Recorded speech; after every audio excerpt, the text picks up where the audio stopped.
Hello student, a very warm good morning to all of you. This is the second video in series on the important questions for the board examination 2025. Last video में हमने discuss किया था last unit macro economics का balance of payment का important questions. उसी का second part अब इस वीडियो में हम डिस्कस करेंगे फॉरेन एक्सचेंज रेट का इंपॉर्टेंट क्वेश्चंस जो बोर्ड में आ सकता है। तो सबसे पहले हम स्टार्ट करते हैं फर्स्ट क्वेश्चन से। सिंपल क्वेश्चन जो expected all time ever time ये होता है कि how is exchange rate determined under free exchange rate system, या कहते हैं इसे हम फ्लेक्सिबल एक्सचेंज रेट सिस्टम। मतलब फ्लेक्सिबल एक्सचेंज रेट सिस्टम में एक्सचेंज रेट कैसे मार्केट में फिक्स होता है। Simple question. या अल्टरनेट में दे सकता है क्या कि फ्लेक्सिबल सिस्टम में जो भी है हमारा सेंट्रल बैंक किसी कंट्री का does not intervene in this foreign exchange market. The flexible system में सेंट्रल बैंक इंटरवेन नहीं करता। इसे जस्टिफाई करो with valid arguments. Question language different है but the question is the same. इसमें हमें डिस्कस करना है कि कैसे एक्सचेंज रेट फिक्स होता है फ्लेक्सिबल एक्सचेंज रेट सिस्टम में। पहला क्वेश्चन तो हम आंसर कैसे लिखेंगे कि अंडर फ्लेक्सिबल सिस्टम हम लोग पढ़े हैं ना, क्या होता है कि जो भी एक्सचेंज रेट हमारा है that is foreign exchange rate is determined by the forces of demand and supply of foreign currency. मतलब फॉरेन करेंसी का डिमांड कितना है, फॉरेन करेंसी का सप्लाई कितना है, और उन दोनों के बेसिस पर एक्सचेंज रेट मार्केट में फिक्स हो जाता है। कहां पर एस्टैब्लिश होता है तो it is established at a point where the quantity demanded and quantity supplied of foreign currency are equal. किसी भी पॉइंट पर जब डिमांड फॉरेन करेंसी का सप्लाई फॉरेन करेंसी का दोनों बराबर हो जाता है तो इक्विलिब्रियम एस्टैब्लिश हो जाता है। ये हमने इसको फिगर में एक्सप्लेन किया हुआ है कि D D is the demand curve, S S is the supply curve, both intersect at this point E. तो E is the point of equilibrium and corresponding to this O R is the exchange rate and OQ is the quantity demanded and supplied which both are equal at this exchange rate OR कहते हैं। अब अगर कोई भी disequilibrium होता है, disequilibrium का मतलब कहते हैं inequality between demand and supply. जैसे फॉर एग्जांपल लेते हैं at this OR exchange rate what is the supplied quantity OQ dash, what is the demanded quantity OQ double dash. मतलब ये जो हमारा सिचुएशन बताता है क्या है, एक्सेस सप्लाई है, disequilibrium. Another case at this exchange rate OR double dash हमारा जो डिमांडेड क्वांटिटी कितना है OQ dash, supplied quantity OQ double dash. ये जो सिचुएशन हमारा क्या बताता है, एक्सेस डिमांड। मतलब कभी भी इस इक्विलिब्रियम डिसइक्विलिब्रियम के केस में जब भी ऐसा होगा तो जो फ्री मार्केट फोर्सेज है डिमांड और सप्लाई का that will operate in such a manner that the equilibrium rate of exchange is automatically restored means established at this point। मतलब ये हमारा पॉइंट यहां से यहां आ जाएगा, ये exchange rate finally OR dash से OR पर आ जाएगा, means finally equilibrium exchange rate establish हो जाएगा मार्केट में। कैसे, अगर सपोज सप्लाई एक्सेस है बाजार में एक्सचेंज मार्केट में और उसके कंपैरिजन में डिमांड कम है तो क्या होगा, competition among the that is sellers, और उसके कारण एक्सचेंज रेट घटेगा। एक्सचेंज रेट घटने के कारण हमारा क्या हो जाएगा, डिमांड जो हमारा है that goes on that is increasing.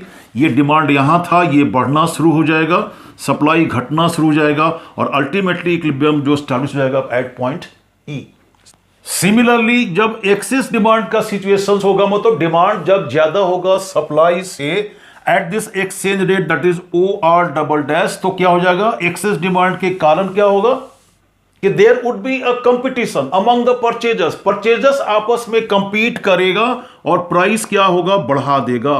Means exchange rate will increase. Exchange rate के बढ़ने से क्या हो जाएगा, हमारा यहां पर ये डिमांड जो है ये घटना शुरू हो जाएगा, सप्लाई बढ़ना शुरू हो जाएगा। ये तब तक चलेगा जब तक फिर ये हमारा OQ जो है वो क्वांटिटी एस्टैब्लिश नहीं होता है, इक्विलिब्रियम क्वांटिटी, और इक्विलिब्रियम अगेन फिक्स हो जाएगा कहां पर हमारा, at the exchange rate OR। मतलब किसी भी सिचुएशन में जब भी एक्सेस डिमांड हो या एक्सेस सप्लाई हो, मार्केट फोर्सेस काम करेगा एक्सचेंज मार्केट में और एक्सचेंज रेट हमारा इक्विलिब्रियम एस्टैब्लिश हो जाएगा। अगर कोई भी डिसइक्विलिब्रियम होगा तो इसका मतलब क्या हो गया कि सेंट्रल बैंक जो हमारा है इसमें कोई भी उसका इंटरवेंशन नहीं है। इक्विलिब्रियम में लाने के लिए एक्सचेंज रेट को ये सेंट्रल बैंक कुछ नहीं करता, बस central bank does not intervene and जो भी एक्सचेंज रेट मार्केट में फिक्स होता है by the market forces of demand and supply. ठीक है, सेकेंड क्वेश्चन हमारा है relationship between exchange rate and demand for foreign currency. इसमें दो क्वेश्चंस है। पहला कि अगर एक्सचेंज रेट बढ़ जाता है, if it increases then demand for foreign currency decreases, explain करो क्यों।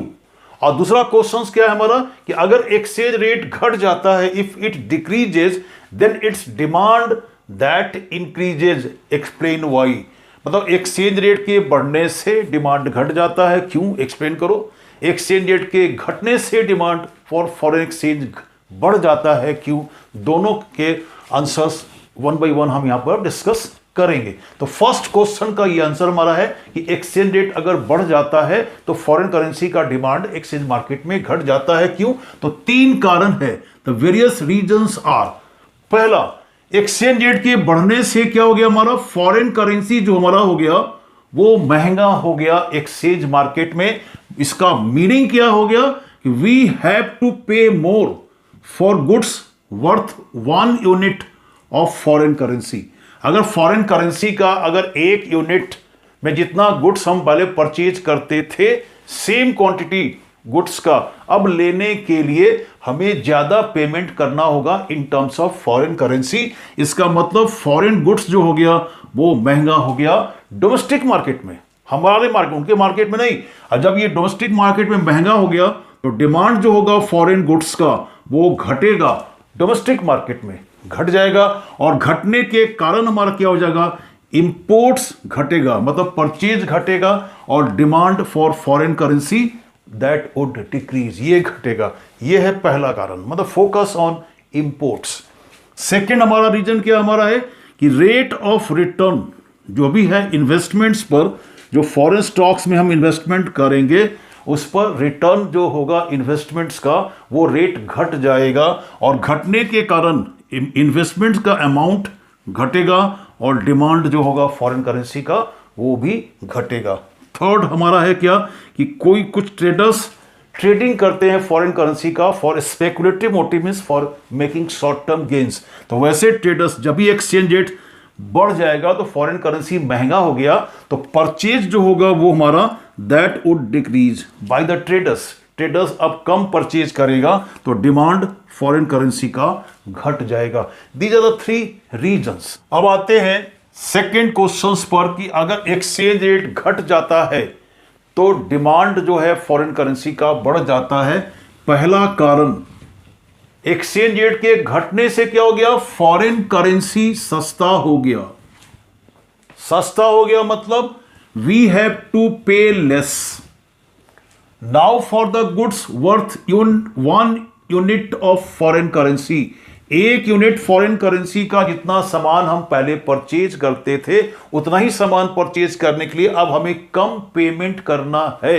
इसका मतलब क्या हो गया कि फॉरेन गुड्स जो हो गया अब हमारा क्या, सस्ता हो गया अपने मार्केट में, डोमेस्टिक मार्केट में, और उसके कारण डिमांड जो होगा फॉरेन गुड्स का हमारे बाजार में बढ़ेगा। That demand for foreign goods in domestic market increases and that's why import increases.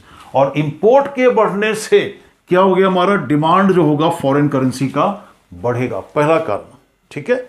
दूसरा कारण कि अगर फॉरेन एक्सचेंज रेट घट जाता है तो रेट ऑफ रिटर्न जो हमारा है इन्वेस्टमेंट्स पर वो हमारा क्या हो जाएगा, बढ़ जाएगा।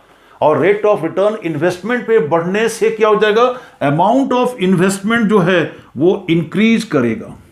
और इन्वेस्टमेंट के अमाउंट बढ़ने से demand for foreign currency increases, क्योंकि हमें इन्वेस्टमेंट करना है फॉरेन स्टॉक्स में फॉरेन करेंसी के टर्म्स में ना, we start demanding foreign currencies.